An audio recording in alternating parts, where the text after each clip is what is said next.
தமிழ்நாடு தமிழர் தமிழ் தேசியம் என்றால் எரிகிறது.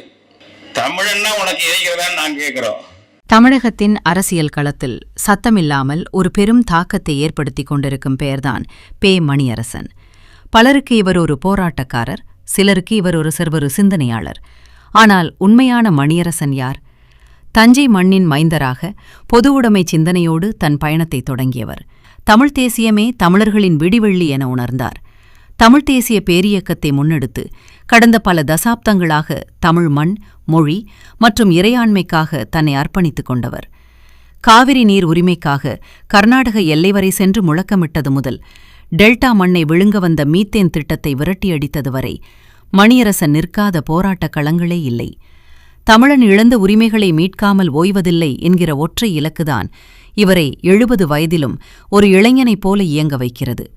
அதிகார வர்க்கம் இவரை பலமுறை சிறைப்படுத்தினாலும் இவருடைய கருத்துக்களை ஒருபோதும் சிறைப்படுத்த முடியவில்லை. இவர் வெறும் களப்போராளி மட்டுமல்ல, மிகச்சிறந்த எழுத்தாளர் மற்றும் ஆய்வாளர்.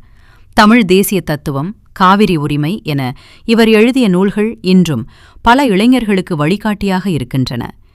ஆடம்பரமற்ற எளிய வாழ்க்கை, ஆழமான அறிவு, இதுவே இவருடைய அடையாளம். தமிழக வரலாற்றில் தடம் பதித்த ஒரு தனித்துவமான ஆளுமை பே. மணியரசன். இவரைப் போன்ற ஆளுமைகளைப் பற்றி நாம் இன்னும் தெரிந்து கொள்ள வேண்டியது நிறைய இருக்கிறது. அவருடைய பிறந்த நாளில் தோழா கார்த்திக் ஊடகம் அவரை வாழ்த்தி வணங்குகிறது.